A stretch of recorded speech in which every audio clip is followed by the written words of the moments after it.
This country we call the United States of America is a republic, but the word United States in law means a corporation, a privately owned company. And so all corporations or privately owned companies, by law, if you're incorporated, you have to have a president. It's called corporate law. So you must have a president. And corporate law says if you're going to be a corporation, anybody can have a corporation, but you got to follow the rules. You got to have a president, a vice president, and a secretary treasurer. That you have to have if you're going to be a corporation. So today, there's a privately owned company in this country called United States Corporation. It was incorporated back in the 1870s. And it has a president. So Bush was the president of the corporation. Today, Obama's the president of the corporation. But people don't understand the United States is a privately owned company. It's a corporation. It does not represent the American people at all. It's a corporation. Go on the web or go to a library and look up the subject of corporations and look up United States Corporation. You will find the United States Corporation, which is headquartered in Washington, D.C., is a privately owned corporation. It's a company. And as any other corporation, like I said, they got president, vice president, secretary, treasurer, but it has nothing to do with America as a republic. It's a privately owned company. And Americans just go about their daily business, surrendering their sovereignty, surrendering their free will, surrendering their children, surrendering everything they have to a damn privately owned corporation, a company. So it's I don't know, the world is strange. But as I said in the beginning, the American flag is not an American flag, it's a U.S. flag. It's a flag that was designed for the corporation. And the stripes and the stars and stripes are totally different on an American flag than what they are on a U.S. flag. Another thing, I mean, it might not be of importance to people in other countries, but in America, you ask a person today in America, how many states are in the Union of America? They'll tell you there's 50 states, the 48 plus Alaska and Hawaii. So it makes 50 states.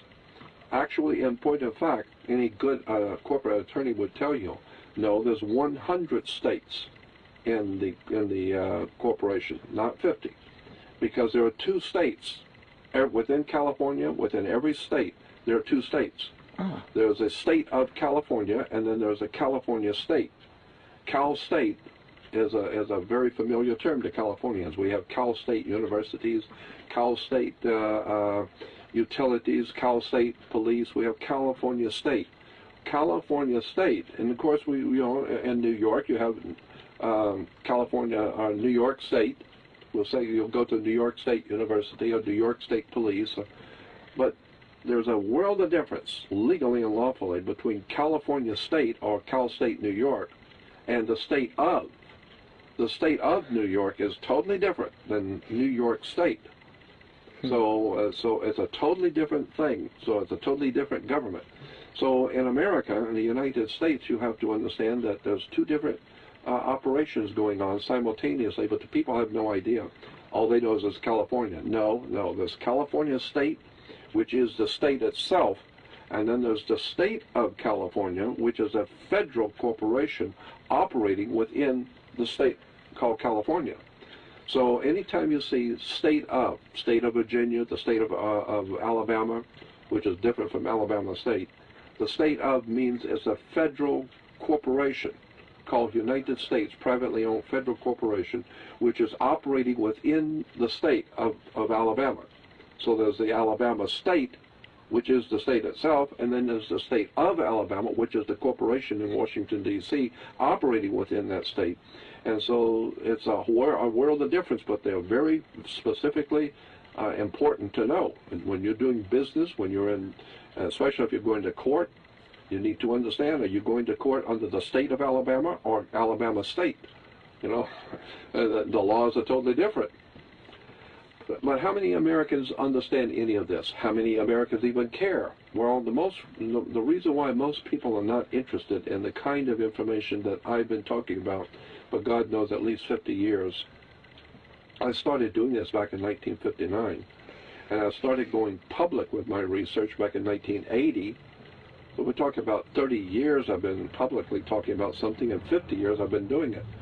But the reason why my work is not as successful as I would like for people to know about what I'm talking about, a lot of people don't know. And the reason why is because my work has nothing to do with basketball, nothing to do with football, or the silly, nonsensical, little childish games that they give us adults to play. So Americans are famous for being infantile. We love to go out and have hamburgers and hot dogs and watch a ball game, and like with the kids. No, you're going out there because you are a kid. You are the kid, and you want to be entertained. So we go watch a ball game. Now, when I was a kid, when families would come over to visit my family, after dinner, the men would always end up in the front room with the cigars and wine and talking men talk, and the women would be out in the kitchen or wherever and talking among themselves. So the children were always told, go out and play, go play ball. I was smart enough even at 7, 8, 9, 10 years old to figure that they want you to go out and play ball. Why? Because they're adults and they want to talk about something adult that they don't want you hearing. And my first reaction was, and I always had problems with this, I would tell my dad, I don't want to go out and play ball. I want to hear what you're talking about. I want to hear what the men, I'm a man, I want to hear what the men are talking about. And well, it's not for you. This is not, it's on, and my dad would always say, it's on a need-to-know basis. You don't need to know. Go out and play ball. So that's today what our politicians tell us. This is on a need-to-know basis what we're doing. You don't need to know. You go out and play ball. So the way my dad would handle it is that we all, the kids all that were there loved my uncle, my dad's brother. He was great with the kids. So my dad and my uncle would get up and go out and play ball with us. So now, once my uncle and my dad are going out to play ball with, now the kids want to go out and play with the adult. Now it's fun. And about 5 minutes after we're into the game, of course my dad would get tired. He has to go in, and my uncle would, a few minutes later, he had to go in. But the kids are now playing ball, and they're occupied now. And so that took care of that, to get the kids to go out and play ball. Well, the same thing is happening in America. This is why at all ball games, always, football and basketball and, I don't care, tennis ball and soccer. I mean, America loves ball games because we're just a bunch of children loving ball games. But in all the ball games, you will always see movie stars. They will zoom in on movie stars who are there at the game, or the president's there, or the senator is there with his wife watching the game. So it's like, oh, the adults are out watching the game with us kids, And they will have the president go out and throw the first ball. Daddy's coming out to play ball with us, I saw through that crap a long time ago. I don't care who's at the ball game. I want to know what these guys are doing at 2 o'clock in the morning. I want to know what they're doing at 3 o'clock in the morning in their secret meetings, planning the demise of my country and planning the destruction of human freedom. I want to know who these criminals are. I'm not interested to see them at a ball game. I'm not impressed with their ball games. I'm not impressed with them. I'm trying to be a more realistic adult human being, and I don't like being played for a fool. And that's all America's doing, is playing everybody for a fool. It's about time we wake up and find out this ball game is over.